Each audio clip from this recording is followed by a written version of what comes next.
Sean bienvenidos al nuevo episodio del podcast del Iceberg. En esta parte, como dijimos, lo prometido es deuda. Traemos la siguiente parte del... Iba a decir del iceberg, ¿no? La siguiente, casi iceberg, ¿no? De los asesinos seriales mexicanos. Segunda parte, ¿no? De la parte que le subimos el viernes pasado, ¿no? Nuevamente aquí me encuentro con mi compañero Baruch, que es... ¿Cómo estás? Lo presento. Hola a todos. Una semana después. No sé exactamente cómo le haya ido a los clips. Esperamos que les haya ido bien. Si no, en 4 meses ahí en TikTok veremos cómo les va, ¿no? Si no, pues en 4 meses veremos ya el cierre, ¿no? Del canal. El cierre del canal. Sí, ya. Ya nos dio micros y ya. Con nuestras poderosas 90 visitas. Nada más queríamos micros y unas mejoras ahí para empezar a grabar docus y así, ya, nada más. Ya, lo único que queremos de ustedes, nada. No es cierto, bandita, ahí estamos leyendo comentarios de repente.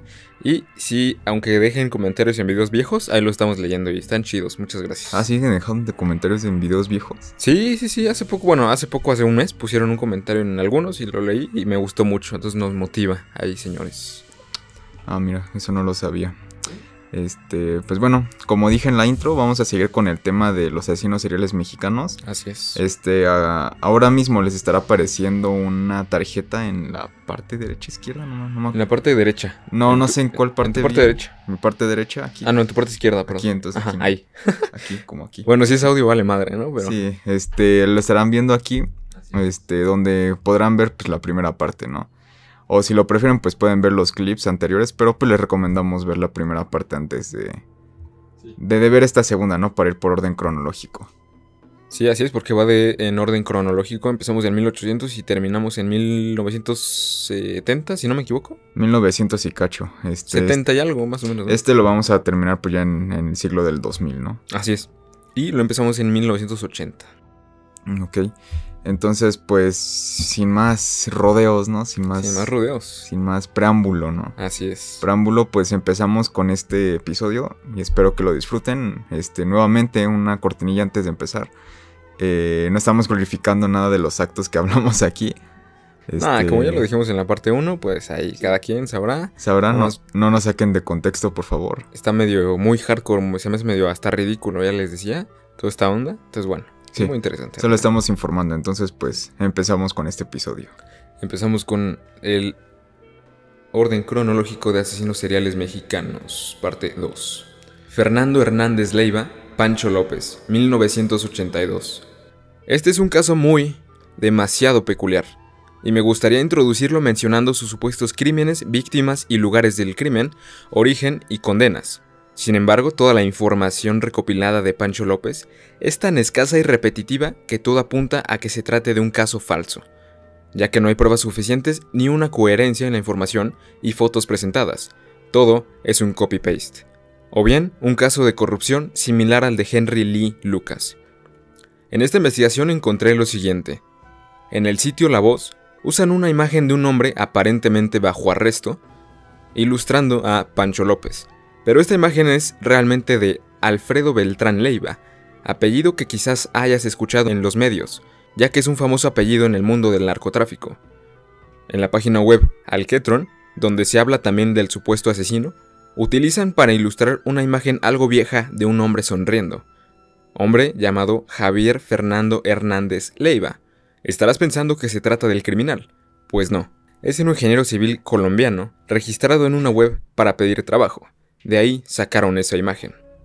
Y finalmente, la imagen más utilizada para identificar al supuesto Fernando, al asesino, es una de un hombre moreno con bigote y cejas delgadas. De esta foto, por más que intenté buscar, no pude encontrar el origen. E incluso es usada para referirse al asesino en foros tailandeses y orientales, donde además lo llaman caníbal, y post de Facebook de 2012. Pero más allá de un ligero parecido con un tal Héctor Reyes, no pude encontrar más información de esta imagen. Y ahora probablemente te preguntes de dónde surge entonces este tipo. Bueno, pues todo tiene origen en el libro de Criminal Minds, Sociopaths, Serial Killers and Other Deviants, de Jeff Marriott. Aunque solo se habla de Fernando en un párrafo de 8 renglones, en una sección del libro llamada Whether or Not, cuya traducción podría ser, sea cierto o no. Entonces, una vez explicado lo anterior, podemos concluir lo siguiente. Creo que se trata de una confusión, combinación o inspiración entre algún Beltrán Leiva y el supuesto Fernando Hernández Leiva, sabiendo que por supuesto que la familia Beltrán Leiva tiene algunos asesinatos encima, además de que las fechas coinciden, ya que tanto el supuesto Fernando como los Beltrán nacieron en la década de los 60. Y aunado a esto, podría creer que la imagen que usan para representarlo sea el resultado de la combinación de varios rostros en webs, como "esta persona no existe", la web que usa inteligencia artificial para generar rostros de personas que no son reales. Ahora, para no dejarlos con las dudas, les voy a contar únicamente lo que el libro que mencioné dice de Fernando, ya que el resto de información de él en internet, supongo, es pura especulación y adornos, porque toda la información dice lo mismo y solo palabras clásicas de un asesino serial cliché. Jeff escribe que Fernando nació en Cuernavaca, Morelos, y fue arrestado por primera vez en 1986, escapando de esa aprehensión 2 veces. Fue arrestado por tercera y última vez en 1982, ahora acusado de 137 asesinatos, además de muchos secuestros y asaltos. Menciona que Leiva admitió más de 100 asesinatos, y en custodia trató de quitarse la vida con una soga al cuello. Sin embargo, la misma se rompió antes de que pudiera acabar con él, ya que Fernando pesaba más de 136 kilos. Ahora, no me gustaría arruinar la fantasía de esta historia, pero de ser cierta, en efecto, sería el peor asesino serial mexicano en la historia del país.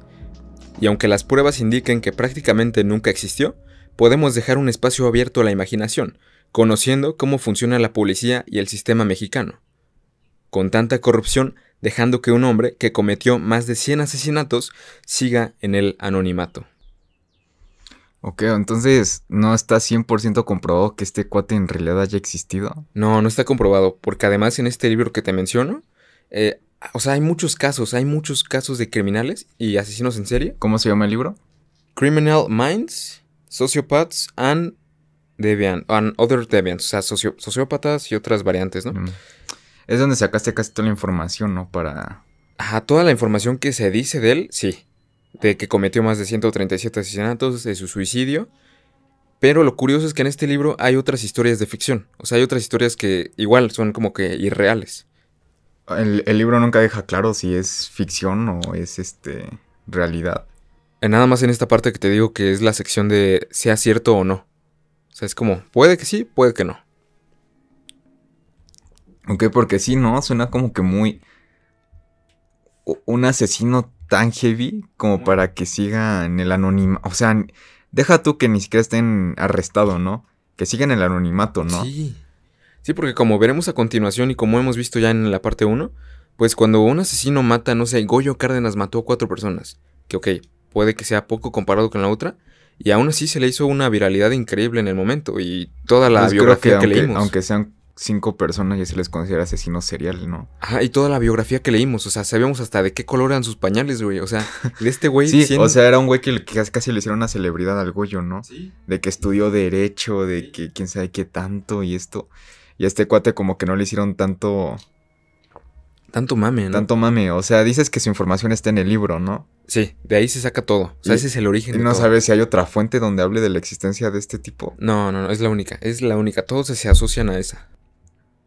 O sea, casi toda la información que hay en internet es a base de ese libro, ¿no? Sí, o te digo, así como que le van inventando en el camino. Porque en una página encontré que decía organizado, hedonista y nómada. Y conforme iba buscando en todos los sitios decía exactamente las mismas palabras. Es como de ¿dónde sacan eso? O sea, ni el libro lo vuelve a mencionar ni nada. Entonces se me hace que alguien lo transgiversó un poquito y ahí se hizo viral. Pues sabes que eso me suena mucho a este tipo de historias en las que... pues ocurre una anécdota, una historia. Esto me ha pasado mucho en muchos casos que he traído en el podcast.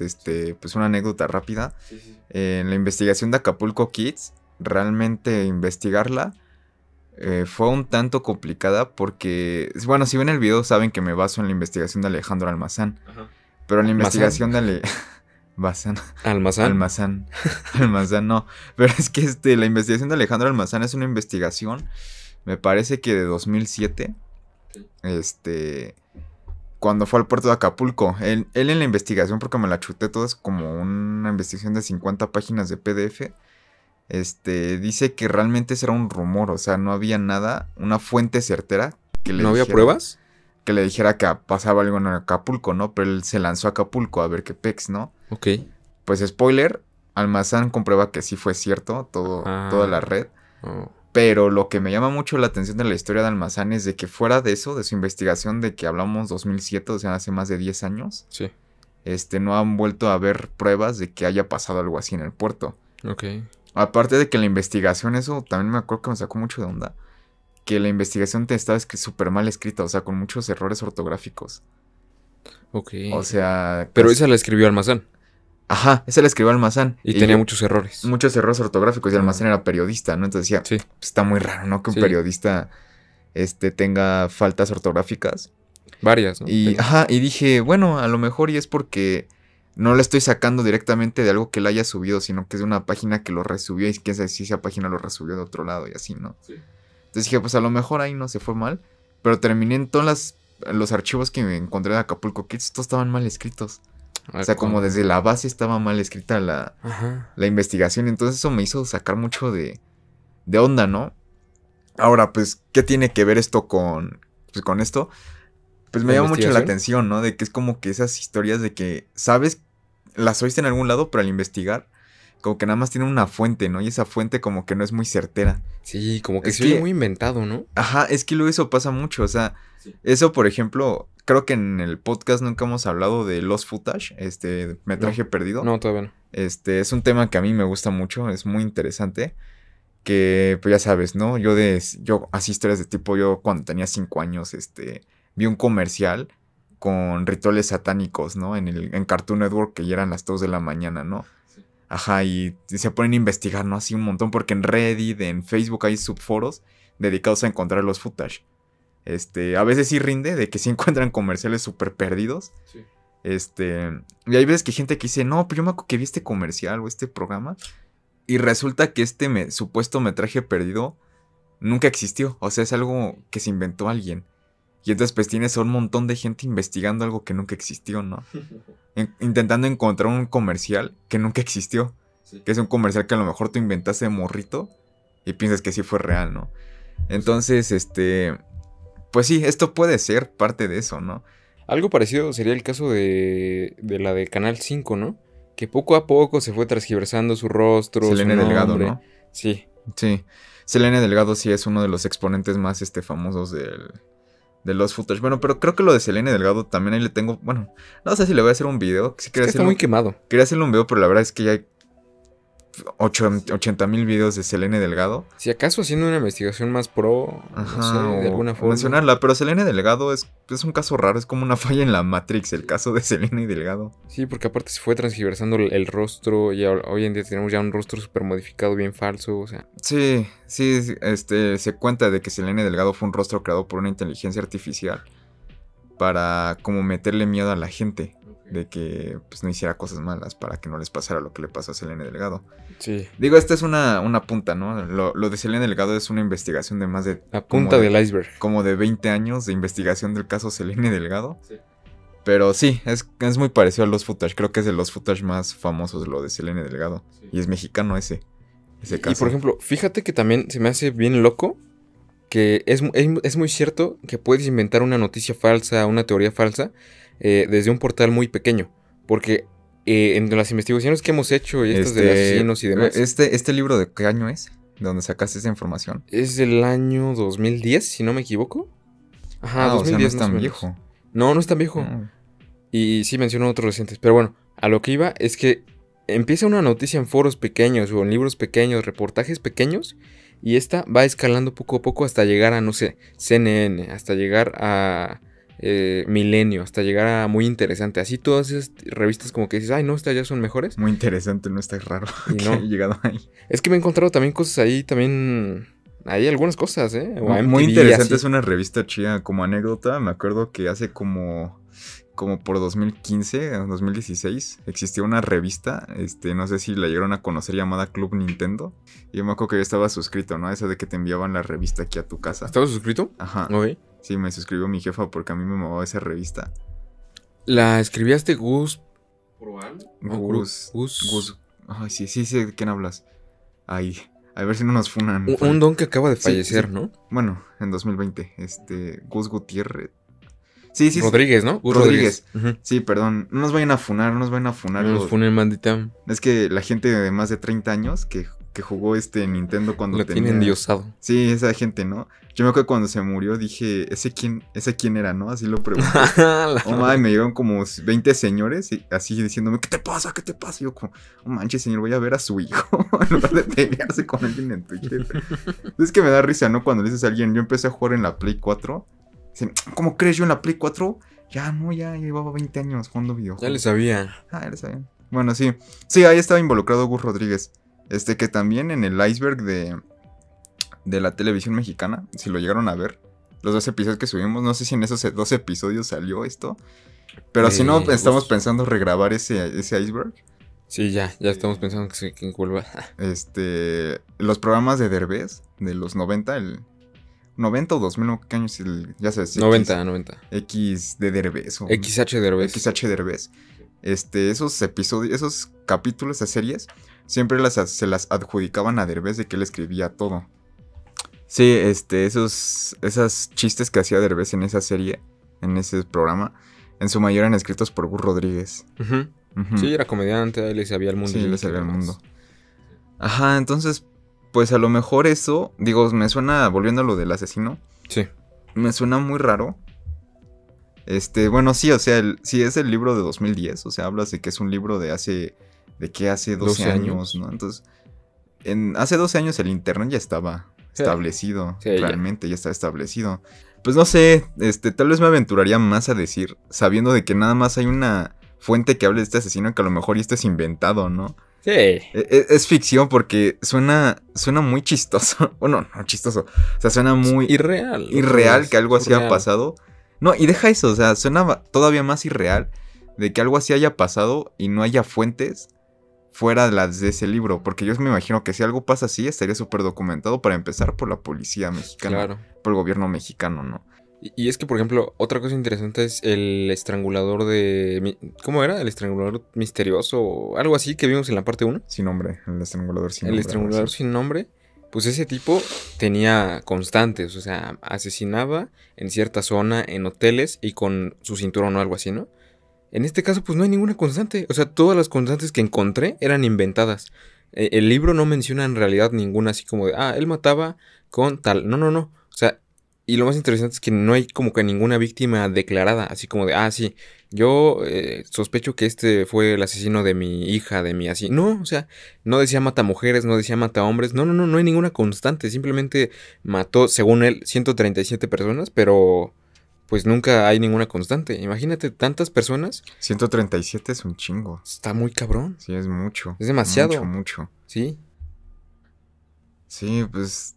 Sí, yo creo que esto me aventuraría a decir que es inventado, es mera ficción. Okay. Suena muy raro, pero es como, bueno, yo no conocí este caso, pero luego es interesante, ¿no? Que hay ficciones que llegan a ser tan mainstream que las empiezan a tomar como reales, ¿no? Sí, esta pues ya, algunos le dicen el asesino más famoso de México, el asesino más brutal de México, pero no hay forma de comprobarlo. O sea, a menos que vayamos al penal a preguntar por él, no sé. O sea, no se me ocurre otra forma. 10 likes y vamos al penal a preguntar. Y es que hay varios asesinos por ahí que... Y justo aquí los vamos a comentar. Pero bueno, si quieres continuamos, bro. Pues va, me sigo con el otro asesino, ¿no? Desde el 13 de abril de 1989 se me conoce con varios alias, apodos o sobrenombres. La sacerdotisa, la madrina, la concubina del diablo, la narcofanática y la narcosatánica, o simplemente satánica. A partir de ese día y a lo largo de 2 meses, los medios de comunicación nacionales e internacionales difundieron mi nombre, mi imagen y mi vinculación con el cubano norteamericano Adolfo de Jesús Constanzo, alias El Padrino. Primeras líneas del libro de Sara María Adrete Villarreal. Era la madrugada del 9 de abril de 1989 en Matamoros, cuando David Serna Valdés, alias La Coqueta, conducía por la carretera en dirección al rancho Santa Elena y decide evadir el puesto de revisión, que las autoridades mexicanas normalmente colocan en el kilómetro 22 de algunos estados fronterizos del norte del país, ya que estaba consciente de lo que escondía en su camioneta. fue detenido por el antiguo Policía Judicial Federal, después de una breve persecución. El joven de 22 años llevaba en su vehículo un cannabis sativa y en la guantera una pistola calibre 38. Después de un largo interrogatorio, no tiene más remedio que declarar su confesión. Acababa de entregar un cargamento de marihuana al otro lado de la frontera y se dirigía al rancho Santa Elena, ubicado entre las ciudades de Matamoros y Reynosa, a pocos kilómetros del retén policíaco. El interrogatorio también sacó a la luz pública una actividad ilícita, fuera de toda proporción. La existencia de una banda no solo dedicada al trasiego de estupefacientes, sino también especializada en sacrificios humanos, donde las víctimas eran masacradas bajo las órdenes de un padrino. Más adelante introduciremos al padrino, pero por ahora vamos al momento donde los policías se dirigen al lugar que la coqueta confesaba pertenecer.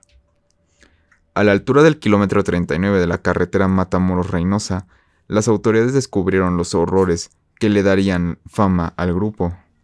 Un caldero de hierro con varios palos de madera a medio calcinar y pentagramas, abalorios, fetiches, collares, monedas, herraduras, veladoras con la imagen de la Virgen Guadalupana, botellas de aguardiente, martillos, sierras, machetes y cuchillos de diversos tamaños.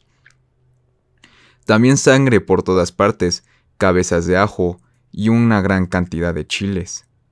Mientras tanto, otro grupo policial detiene a Helio y Ovidio Hernández Rivera, propietarios del rancho, y a su sobrino Serafín Hernández García, quienes se encontraban en una lujosa mansión en Matamoros. Por separado, todos coinciden con la espantosa declaración de David, la práctica de sacrificios con seres humanos bajo las órdenes de un brujo extranjero y sus cómplices. El descubrimiento más espeluznante fue el de una fosa común debajo de un corral donde localizaron restos en diferentes estados de descomposición de 13 cuerpos humanos mutilados, lo que llevó a los agentes a etiquetar aquellos rituales como satánicos. Una vez identificados los cadáveres, reconocieron al estadounidense Mark J. Kilroy, estudiante de medicina de 21 años. En este punto comienzan a tomar seriedad, ya que a pesar de la decena de asesinatos a travestis, marihuaneros y judiciales, ni al padrino ni a su cómplice les había pasado nada. Ya que en aquella época el expresidente Salinas buscaba quedar bien con el gobierno americano, dado intereses neoliberales. Entonces ahora, para seguir comprendiendo la historia, déjame presentarte ahora sí a la famosa pareja conocida como los narcosatánicos. Adolfo de Jesús Constanzo y Sara Aldrete, conocidos como el padrino y la madrina respectivamente, eran una dupla de amigos, por llamarlo de alguna forma. Esto debido a que, a pesar de los medios de comunicación, los querían someter como una pareja, pero no lo eran, pues Adolfo era homosexual. Constanzo y Aldrete presuntamente dirigían un grupo sectario en el que llevaban a cabo asesinatos a manos del Cártel del Golfo, pero eso no era todo, usaban los cuerpos para rituales y ofrendas satánicas. Por supuesto, todo con la ayuda de algunos jóvenes conocidos como los ahijados. El padrino, cubano-americano, nació en Miami, Estados Unidos. Era hijo de Delia Aurora González, una cubana inmigrante que dio luz a Adolfo cuando tenía 15 años. Tuvo 3 hijos de diferentes padres. Cuando su primer esposo murió, se mudó a San Juan, Puerto Rico, y ahí se volvió a casar. Constanzo fue bautizado por la religión católica y laboró como monaguillo, pero también acompañó a su madre a viajes a Haití para aprender sobre el vudú haitiano. González era una sacerdotisa de la religión conocida como Palomayombe, desarrollada por esclavos de África Central que fueron llevados a Cuba. Conocida también como Palo o simplemente Congo, la religión involucra ritos con sacrificios de animales. Se cree que todos los objetos naturales, específicamente palos, tienen poderes conectados con espíritu. El futuro asesino creció involucrándose en este dogma y comenzó a cometer delitos como vandalismo, robo y la venta de drogas. Alrededor de 1983 a 1984, Adolfo Constanzo arribó a México. Algunos reportes indican que para trabajar como modelo. No obstante, el haber crecido envuelto de una doctrina que involucraba el sacrificio de seres vivos y el tráfico de narcóticos le ayudó a construir una reputación en Matamoros de mago y santero. Poco a poco, después de muchos nuevos bautizados, el padrino se relacionó y amistó con un cártel emergente, los hermanos Hernández, y en 1987 reclutó a una joven llamada Sara Aldrete, quien se convertiría en la alta sacerdotisa del culto. Pero volvamos al momento donde la investigación había avanzado gracias al descubrimiento del cuerpo de Kilroy. Los detenidos confesaron que las víctimas eran seleccionadas al azar, pero Kilroy había sido elegido por ser norteamericano, pues Constanzo había especificado que necesitaba un hombre con ciertas características para realizar un ritual sumamente importante tras perder una considerable carga de droga. Según los testimonios, Constanzo usaba las columnas vertebrales, los corazones y los cerebros de sus víctimas para realizar rituales de protección e invulnerabilidad para sus famosos clientes. Según las pruebas, el cuerpo del americano murió en las manos de El Padrino, de una forma cruel. Autoridades mexicanas declararon que Kilroy fue asesinado con el corte de un machete en la parte trasera del cuello, mientras intentaba escapar, 12 horas después de haber sido llevado al rancho, de acuerdo con The New York Times. Durante esa noche, antes de su muerte, fue torturado y violado.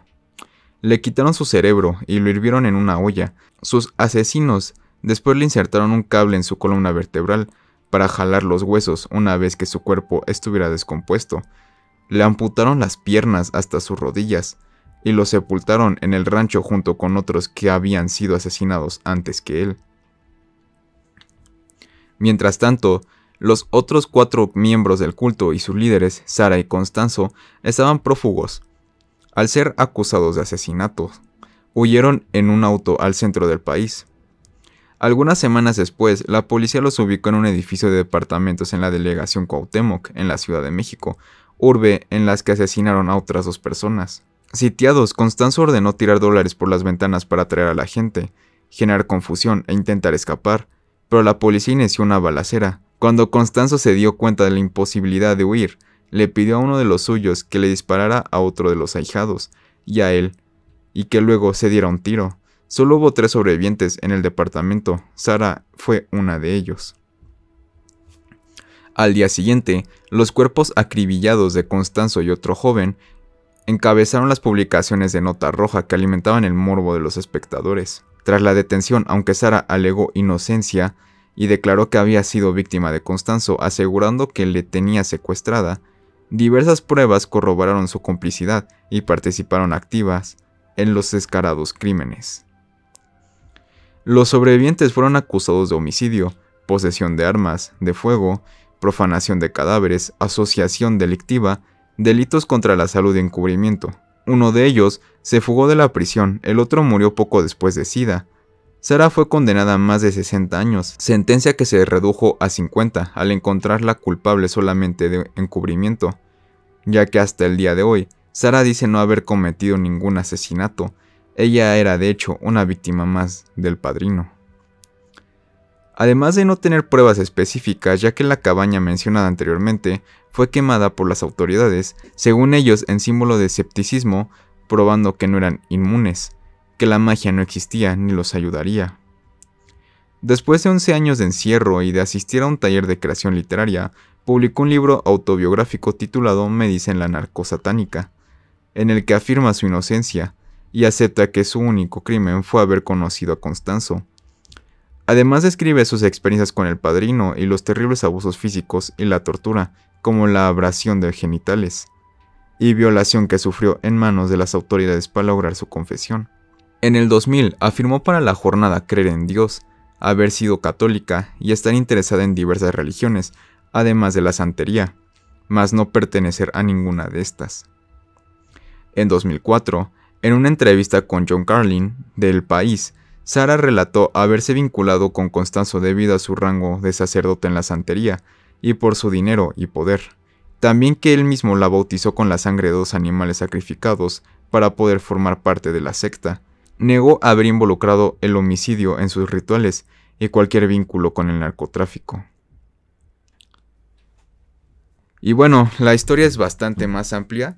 Esto fue como que un pequeño resumen, ¿no? de la historia de este narcosatanismo. Sí. Pero sí, este fue un pequeño resumen, ¿no? Bueno, pequeño. Como que contando todo, ¿no? O sea, lo esencial. Sí, un resumen contando lo más esencial de esta historia. Ok. Que pues estaría bien, ¿no? Dejar el documento, el documento donde está casi toda la información en la descripción, ¿no? Por si alguien quiere. Ah, bueno, sí. De hecho, todos los links de todas las fuentes de la parte 1 y parte 2 se las vamos a dejar. En algún momento, pero en la descripción se las vamos a dejar. Sí. Que son bastantes, pero tienen que estar todas. Sí, por si alguien quiere leer más, Sí. pues ahí lo haga. Incluso ya en este punto es cuando se pone muy interesante porque ya empiezan los medios de comunicación a meterse más en el mundo de los asesinos seriales y... Aquí directamente ya vamos a La Jornada, uno de los periódicos más importantes de México. Ajá, pero deja tú eso, o sea, yo siento que en los anteriores los periódicos y demás se medio metían por la nota, digamos, morbosa, ¿no? Por el morbo, por Ajá. conseguir el morbo. Y pues muchos periódicos, de hecho, en la investigación que hemos hecho, pues encontramos muchas veces no sé si sea revista o periódico, Alarma, que era un tiraje como muy amarillista y literalmente era de color amarillo. Pero no, en este momento ya medios de Sí, ¿no? Mencionaba de TV. lo del periódico Alarma. El periódico Alarma yo también me dio un bagaje cultural de ese periódico. A ver, ¿podrías explicar rápidamente qué es? Sí. Si vieron el video de las leyendas de la Ciudad de México, que vayan a ver, es uno de los mejores videos que tenemos en el canal. Está muy bueno. Está muy chido. Recordarán que menciono el caso de la rata gigante del metro de la... Es la que más me marcó. La Ciudad de México. Creo que es el misterio que más abarca en todo el video. Sí. Porque pues es algo bien extenso. Ahí vamos otra vez, ahorita estábamos hablando, ¿no? De algo que la gente se inventa y de, como diría, ¿no? Una mentira de tanto que se repite se termina convirtiendo en algo real. en Cómo algo va escalando poco a poco. Sí. Y lo de la rata gigante del metro, pues es algo parecido. O sea, yo la teoría que tengo es de que siempre fue falso, una mentira que se inventó Alarma, que terminó escalando tanto que realmente metieron una botarga de una rata gigante en el metro, ¿no? Sí, o sea, quien lo hiciera se iba a hacer como famoso, ¿no? Sí. Iba a ser viral. Sí, o sea, el periódico Alarma es un periódico que ya lleva mucho tiempo a que mamó. Sí. Pero en su momento, pues sí era un periódico totalmente amarillista. En los años 80 y 90, ¿no? Sensacionalista, ajá. Que pues era conocido por decir todo menos la verdad, ¿no? Un periódico completamente de fake news. Sensacionalista, ¿no? En toda la extensión de la palabra. Ellos crearon esta leyenda de que según la gente en la Merced se quejaba de que sus costales de mercancía desaparecían o los encontraban mordidos por algo. Decían, no, es que es una rata. Una rata, en lugar de pensar que es gigante. Un perro o algo así, es una rata, ¿no? Entonces, pues eso lo empezó a decir Alarma de que hay una rata gigante comprobado por los de la Merced. Incluso decían que la rata se comía perros callejeros. Y era como, bueno, ok. Obviamente hablamos de un momento en el cual no había internet, o sea, realmente no había una forma en la que pudieras investigar tú. No, era pura revista y periódico, ¿no? Sí había, pero pues era más complicado, ¿no? Sí, no era como hoy. Ajá. Y eso pues escaló tanto que hizo que el gobierno de la época tuviera que hacer una fumigación masiva en los ductos de toda la ciudad y del metro. Sí. Porque la gente en serio tenía miedo de que había una rata en el metro. Para quienes no hayan visto el video, pues aquí está el resumen. Sí, igual el video pues aquí, ¿no? Aquí quedamos. Sí, ahí. Aquí se los voy a dejar para que le den una checada. Aquí otra vez vemos involucrado al periódico Alarma, ¿no? Sí. Ajá, que fue de los primeros creo que en ponerle ese nombre. Pero no, a lo que me refería es que aquí encontré varias entrevistas que le hacían a Sara Aldrete de joven. O sea, recién entrada, con unos años recién en la prisión. Pues sí, le va confesando a su entrevistador, que en este momento no recuerdo de qué medio era. Pero era un entrevistador que le empieza a preguntar todo esto. Y pues confiesa que sufrió abusos por parte de la policía y que había tortura y demás. Entonces aquí es donde ya se empieza a poner interesante. Y los medios de comunicación empiezan a jugar ahora un papel. A partir yo creo que de aquí es cuando ya empieza duro el medio de comunicación. Sí, a cubrir todos estos eventos, ¿no? Sí, y hacer un papel importante. Sí, pues aquí tenemos la involucración de Alarma, sí, y de todos estos. Que realmente aquí la historia está contada desde el punto de perspectiva como de Sara, ¿no? Ah, sí. La traté de escribir así. Sí, está escrito bajo como si fuera algo que ella estuviera narrando, ¿no? Uh-huh. Porque además fue la que más información ha dado en su libro. Sí, porque está muy curioso que ella después de tanto tiempo sigue diciendo que no cometió ningún asesinato, que simplemente era como parte de los rituales Dice y que demás. fue una víctima más del asesino. De este Constanzo, ¿no? Ajá, Constanzo. De Constanzo. Que Que incluso la colgaba, la amarraba de las manos, la colgaba, recibía golpes, Y recibía... aparte de toda la tortura psicológica, ¿no? Sí, que por supuesto, recibía. humillaciones y demás. Entonces por eso me interesó como contar desde el punto de vista de ella, porque, pues sí te digo, la que más da información. Y bueno, no sé, intenté investigar, pero no encontré una respuesta precisa de cuánto tiempo una persona puede mantener una mentira. Estamos hablando de que fue encarcelada en qué año, perdón.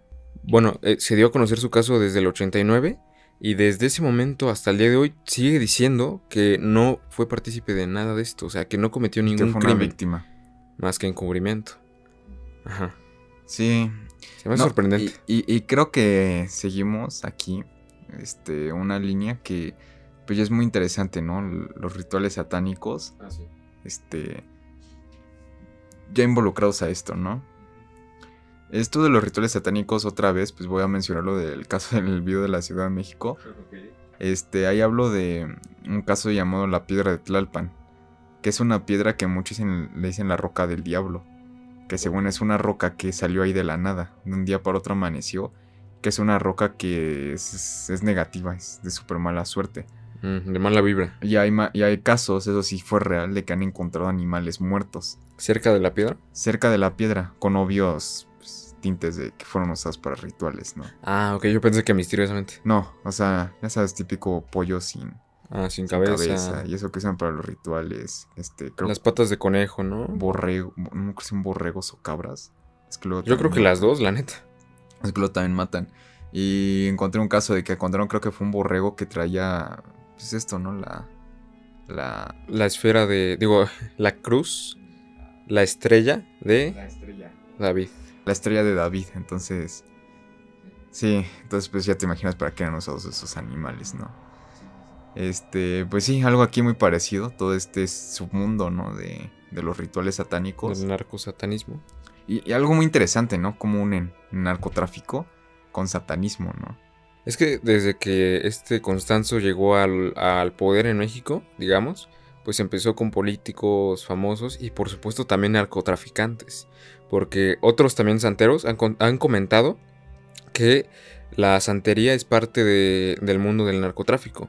O sea que muchos narcotraficantes creen importante el rol de un santero o de un brujo o de algo parecido para que la comunidad y para que su trabajo siga ahí dándole, ¿sabes? Sí, que sigan teniendo suerte con su trabajo, ¿no? Exactamente, sí. Sí, Pues sí, o sea, realmente toda esta cultura, ¿no? Puedes ver, por ejemplo, la cultura en Tepito, de que le rinden mucho a la Santa Muerte, que creo que son... Bueno, eso ya es diferente. Creo que es diferente, Sí. pero va muy por el hilo, parecidón. Pues sí, o sea, sí es algo bastante interesante. Sí. Interesante y pues muy, muy sorprendente, ¿no? Que haya pasado. Que ya hayan llegado a tal punto, ¿no? De rituales con humanos, o sea, sacrificios humanos. Hirviéndole el cerebro, eso no más. Bueno, está chistoso, ¿no? Porque hirviéndole el cerebro a un humano, pues, what the fuck, pero pues en los tacos le hierven el cerebro a las, No, a bueno. las vacas, ¿no? Pero... Ajá, pero sí, o sea... Es que ahí entramos todo, ¿no? Al submundo del satanismo. Sí. Y de cómo ven eso de... Pues los rituales, ¿no? Sí. Algo también muy interesante que estaría chido tocar en un futuro. Ujú. Hablar un poco sobre el satanismo y todas sus redes, ¿no? Que ya hemos hablado un poquito de grupos sectarios parecidos a este. Obviamente esto es una secta. Prueba de ello es, por ejemplo, cuando Constanzo le ordena a uno de sus ahijados dispararle al otro ahijado, luego dispararle a Constanzo y luego suicidarse, dejando con vida únicamente a Sara y a otros dos. Eso también está como muy loco, ¿no? Sí. Un comportamiento total de sectario, ¿no? Sí, de, secta. haz esto que te digo y después mátate, ¿no? Sí, es algo que pues es gente que ya le tienen bien lavado el cerebro, ¿no? Sí, está brutal. Está muy brutal. ¿Esta secta todavía sigue existiendo? No. No, los narcosatánicos como tal ya no. O al menos públicamente ya no. Sí, al menos ese grupo ya no. Porque acuérdate que quedó prófugo uno. Entonces, a lo mejor, no sé, puede ser. Se metió a otra. o algo así. Empezó a inculcar el culto ahora sí que en otras redes, puede ser. Que yo creo que es algo que no querían que se les saliera, todos esos rituales que hacían, pero se terminó filtrando, ¿no? Ah, sí, por un golpe de suerte. Es algo tan estúpido como un retén. Funcionó a ese nivel. Para desenmascarar toda una red, ¿no? Que Una red de satanismo y no, satanismo y narcotráfico. Sí. Sí, no. Además, por eso no se pasen los retenes. Ya hay 2 pruebas públicas de que no se deben pasar los retenes. Ya no vamos a entrar en detalles de eso. Bueno, pues ahora les voy a hablar de Ángel Maturino Reséndiz, el asesino del ferrocarril. Ángel Maturino Reséndiz o Ángel Reséndiz Ramírez, el asesino del ferrocarril, recordado por lo difícil de su detención y lo violento de sus crímenes al matar a varias personas solamente a golpes, sin utilizar ningún tipo de arma.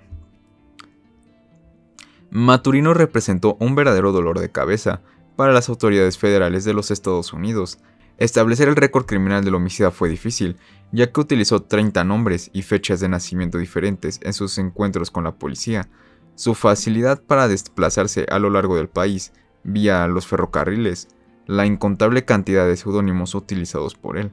Varios factores como su camaleónica apariencia y su excelente dominio del inglés, y libertad para cruzar la frontera con México, lo hicieron una presa muy difícil de capturar.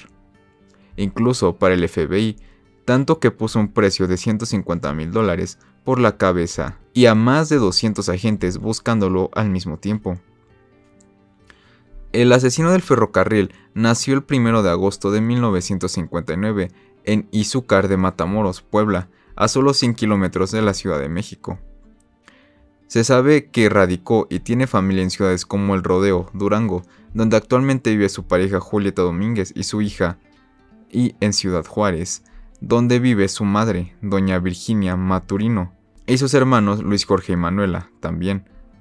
Radicó en varios poblados norteamericanos como Michigan, San Luis, Missouri, Las Cruces, Albuquerque, Oklahoma, Nueva Orleans, Luisiana, San Antonio y Miami. Ángel Leoncio Reyes Reséndiz cruzó la frontera con Estados Unidos decenas de veces, siendo su primera incursión en territorio norteamericano, cerca de la década de los 70. De inmediato comenzó una larguísima carrera criminal que lo llevó a ser detenido, al menos 6 veces por delitos como robo de vehículo, asalto agravado, posesión de armas y falsificación de documentos. En sus diferentes cruces a territorio estadounidense, Reséndiz Ramírez trabajó en recolección de naranjas en Florida, cosecha de tabaco en Kentucky, lechuga en California y espárragos en Washington. Ahora sí, vamos con sus crímenes. Su primer asesinato ocurrió en San Antonio, Texas, el 19 de julio de 1991. Mató a golpes con un ladrillo a Michael White, cuyo cuerpo fue encontrado en el patio delantero de una casa abandonada, en el centro. Reséndiz también confesó este asesinato en septiembre de 2001. Durante esta confesión, dibujó un mapa de la escena del crimen y afirmó que mató a White porque era homosexual. Posteriormente, las autoridades de Kentucky lo responsabilizan de la muerte de Christopher Meyer. El 29 de agosto de ese año, su cuerpo fue hallado cerca de unas vías de ferrocarril. La siguiente víctima fue la doctora Claudia Benton, de 39 años de edad, encontrada violada y muerta a golpes el 17 de diciembre de 1998, dentro de su casa en West University Place, Texas. Los siguientes homicidios fueron los del reverendo Norman Zirnick y su esposa Karen. La pareja fue localizada muerta a golpes el 2 de mayo del 99 en la comunidad de Weimar, San Antonio. Es sospechoso de la muerte de Josephine Conivica, una anciana de 73 años de edad, cuyo cuerpo fue encontrado sin vida en el condado Fayette. La policía sospecha que el mexicano habría dado muerte, además, el 4 de junio de 1999, a la maestra bilingüe Noemi Domínguez, de 26 años de edad, en Houston. Las autoridades creen también que es autor de un doble homicidio registrado, el 15 de junio siguiente en la comunidad de Gorham, Illinois. Aunque algunos datos arrojan que entre estos asesinatos hubo algunos más, dando un total de 15 asesinatos por lo menos, y todas con características similares. Después de cada asesinato se quedaba un rato en las casas principalmente para comer. Reséndiz tomó artículos sentimentales y también expuso las licencias de conducir de las víctimas para conocer sus vidas. Robó joyas y otros artículos y se los dio a su esposa y madre, que vivían en Rodeo, Durango, México. Gran parte de las joyas se vendieron o fundieron. Algunos de los artículos robados que habían sido retirados de los hogares de sus víctimas fueron devueltos por su esposa y su madre después de su rendición. A veces se dejaba dinero en la escena. Él violó a algunas de sus víctimas femeninas, sin embargo la violación probablemente fue una intención secundaria. La mayoría de sus víctimas fueron encontradas cubiertas con una manta, ocultas de otra manera, a la vista inmediata. Y lo que se puede concluir de esta historia es lo siguiente. Reséndiz fue un asesino serial desorganizado.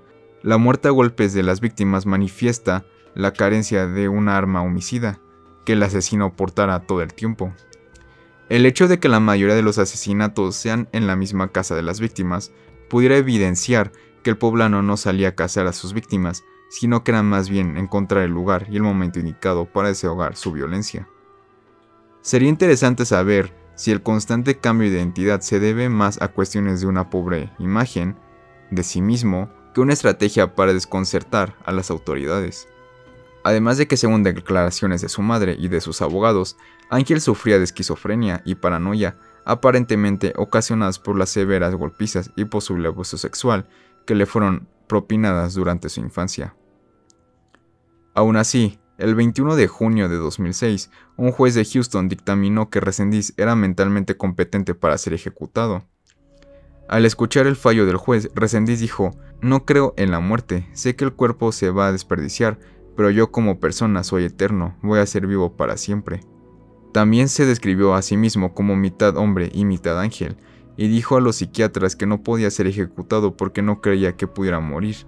Estas y similares declaraciones lo llevaron al Dr. Pablo Stewart, un psiquiatra bilingüe que evaluó a Reséndiz en 2 ocasiones en 2006, a concluir que Reséndiz no era entonces competente para ser ejecutado, ya que los delirios se habían apoderado completamente de Reséndiz.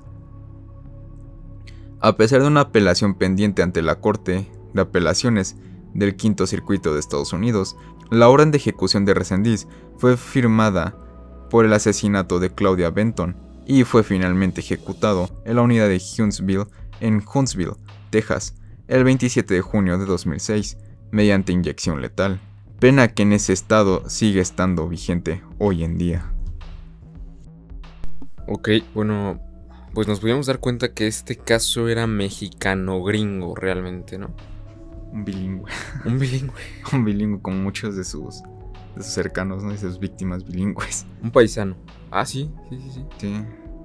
Otro caso muy largo, ¿no? Muy extenso, el de este asesino, ¿no? De Reséndiz. Reséndiz. Pues sí, un poquito, pero creo que este estuvo como más contundente. A mí se me hace que este asesino serial es más, pues sí, justo como violento, más agresivo, más esta onda de que solo tiene la necesidad y pues la va buscando por ahí y al que se encuentre, ¿no? Y sobre todo esto le suma de que el hecho de que no usaba armas. Ah, sí. Era puro, bueno, no golpes en sí, sino que se apoyaba como de ladrillo, ¿no? De lo que se encontrara. Describe un ladrillo y así, ¿no?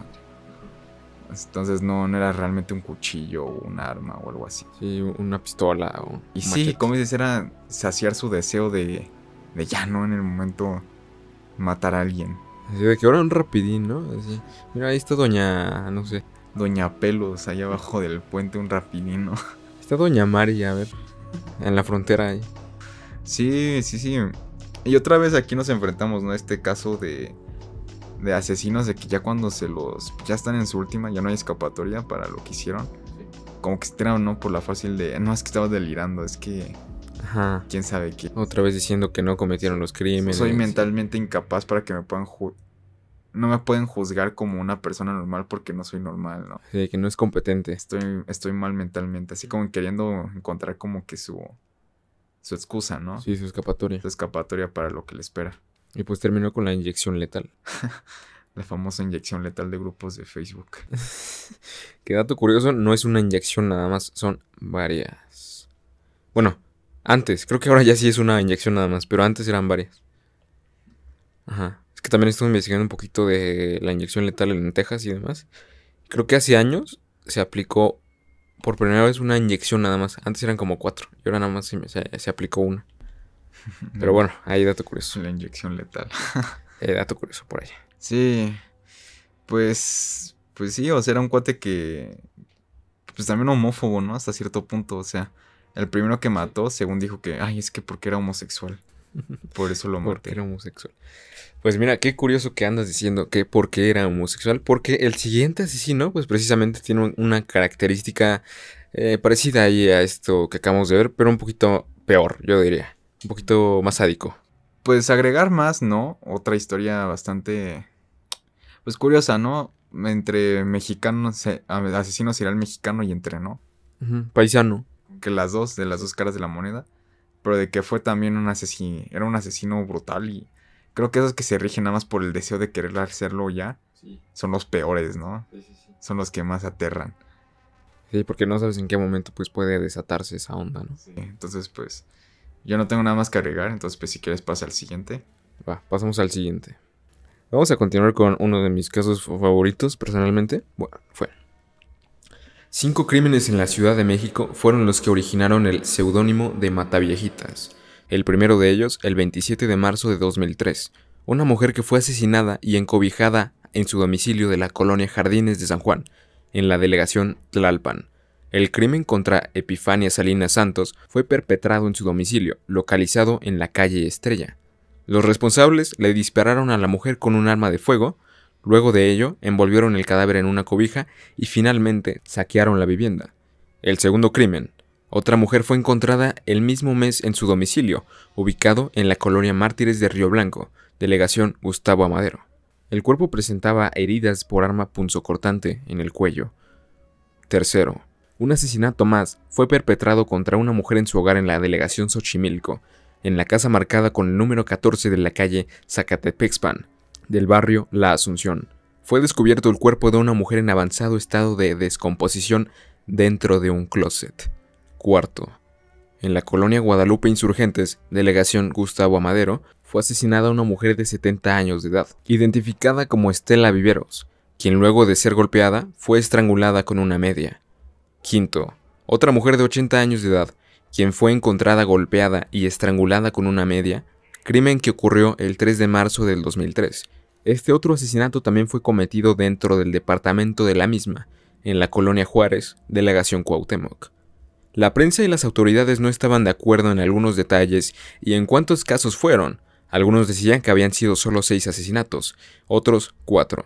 Unos estaban de acuerdo con estas zonas y algunos en que habían sucedido en otras delegaciones. Sin embargo, había algunos elementos en que toda la información coincidía y demostraba la existencia de un o una asesina serial. 1. Todas las víctimas vivían solas. 2. Los homicidios se realizaban en los propios domicilios de la víctima. 3. Casi todas las mujeres fueron asesinadas por estrangulamiento. 4. La edad de las mujeres rondaba los 80 años. 5. Siempre se observó a una mujer robusta vestida de enfermera en el hogar de las ancianas. La Procuraduría General de Justicia del Distrito Federal se puso a trabajar como en ningún caso, ignorando crímenes mayores y más violentos, pero dada la inquietud mediática, encontró, el 1 de abril de 2004, a Araceli Vázquez García, y la señala como presunta responsable de los asesinatos de ancianas. Araceli Vázquez, de 39 años de edad, fue detenida en Avenida del Trabajo número 25, Colonia San Lucas, Acolman, municipio de Acolman, Estado de México. La PGJ la detiene debido a una huella digital recogida de un vaso en casa de Gloria Nedina Rizzo, quien fue asesinada el 28 de octubre de 2003. Al ser detenida, la inculpada tenía consigo un anillo y un reloj propiedad de la víctima, así como varias boletas de empeño, supuestamente de objetos robados a otras ancianas estranguladas. La detenida fue identificada por 4 personas que fueron engañadas con la promesa de recibir credenciales de apoyo y sufrieron robos en su domicilio. Vázquez confesó ser la mente del crimen desde 2002, ejecutando un plan en el que se hacía lo siguiente. Acudía a los domicilios de las víctimas del robo y se presentaba como doctora del programa para adultos del gobierno del DF. Utilizaba una peluca y 3 batas de enfermera, y gracias a su labia conseguía ganarse la confianza de sus víctimas que seleccionaba en multifamiliares parques o estaciones de metro. Arely es inculpada de 20 robos y un asesinato, y ella cuenta que no cometió ninguno de los asesinatos narrados. Ella no era la mataviejitas, en todo caso sería la asaltaviejitas. Y por si su testimonio fuera poco, casi 10 días después de la detención de Araceli Vázquez, fue encontrada en la colonia Claveria otra anciana estrangulada, María del Carmen Cardona Rodeo. Evidentemente, Arely no era la mataviejitas. Posteriormente se detuvo a Jorge Tablas, quien fue procesado por doble homicidio de mujeres de la tercera edad. Pero entonces, ¿quién era la mataviejitas? Juana Barraza es señalada públicamente como la verdadera mataviejitas y está bajo proceso por 10 homicidios. Después de más de 20 ancianas muertas, el 25 de enero de 2006 fue capturada Juana Barraza por elementos de la policía preventiva, minutos después de que dio muerte a Ana María de los Ángeles Reyes, de 82 años de edad.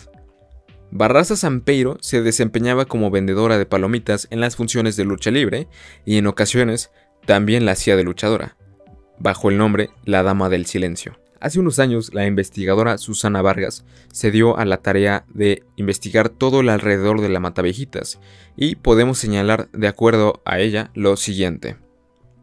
La detención de Juana Barraza, de 49 años entonces, apodada La Mataviejitas, removió los cimientos de una cultura que, según Vargas, fue clave para la construcción del enemigo público de México. Detrás de la mataviejitas estaba Juana Barraza, una mujer corpulenta, de unos 75 metros de altura, que se había dedicado toda su vida a la lucha libre y al comercio. Una mujer que los criminólogos de ese entonces definieron tras su arresto con una tendencia innata a la violencia seria, con una mirada fría y calculadora. Poco se sabe de la Barraza real, además de que tenía 3 hijos. El personaje ocupó todas las portadas de periódicos durante años. Las fotos de ella enmascarada como la Dama del Silencio, su apodo en el ring, mostrando bíceps y sosteniendo un cinturón que le cubría el abdomen, supusieron la confirmación definitiva de que un cuerpo masculino como aquel había sido capaz de las peores atrocidades: estrangular a sangre fría a decenas de señoras, echando mano de un estetoscopio. Barraza reconoce solo uno de los 17 crímenes que se le imputaron. Se encuentra en prisión desde 2006 con la condena más alta que se le ha otorgado a un criminal en la historia de México: 759 años. Para Vargas, el peor crimen que Barraza pudo cometer en México fue asesinar a adultas mayores, consideradas en el imaginario colectivo como las madres de la patria, las más vulnerables, desexualizadas, con una vocación exclusivamente maternal, la mismísima Virgen de Guadalupe.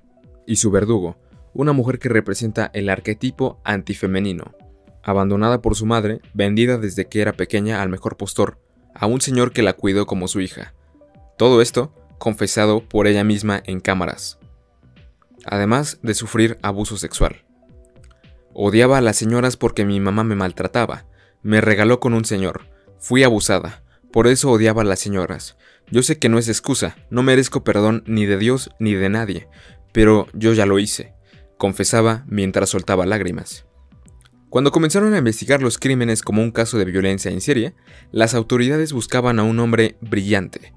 El estereotipo de asesino serial estaba relacionado con hombres extremadamente inteligentes, según los manuales de criminología. Después de que testigos aseguraran que habían visto a alguien con ropa de mujer, ni siquiera contemplaron la posibilidad de que se tratara de una asesina, sino de un asesino travesti. No fue hasta la detención de Barraza, poco después de cometer el único crimen que ella reconoce, el de una mujer de unos 80 años en su piso, estrangulada de la misma forma, con un estetoscopio, que las autoridades reconocieron un nuevo perfil criminal, el de una mujer que ya no era brillante, sino pobre y analfabeta. Hoy en día, en la cárcel de Santa Marta de Acatitla, la presa Juana Barraza Sampeiro, de 59 años, prepara tacos de guisado de lunes a miércoles, los vende en el patio, teniendo como especialidad los de cochinita pibil. Y sí, justamente Juana Barraza hoy en día se sigue dedicando a esto. Tuvo incluso ya un divorcio, planea casarse de nueva cuenta y demás. Es decir, rehizo su vida en la cárcel. Y según algunos directivos de los penales y así, dicen que no le afectó el encierro. Pero bueno, eso es toda la historia de la Mataviejita. ¿Sigue en la cárcel? Sigue en la cárcel. Y ahí está planeando su nuevo matrimonio, ¿no? Así es. Qué chistoso, ¿no? Volvemos al tema de la jurisprudencia mexicana, ¿no? Y recuerdo ahorita, me vino a la mente, que uno de los directores, o no me acuerdo quién decía, que la ponían a cuidar a viejitas. Qué irónico, ¿no? Irónicamente, ¿no? O sea, ¿qué te parece el caso? Pues el Matavallejitas creo que es otro de los casos más famosos de asesinos en México. Sí. Es un caso que yo creo que todos han llegado a ver, aunque sea el nombre.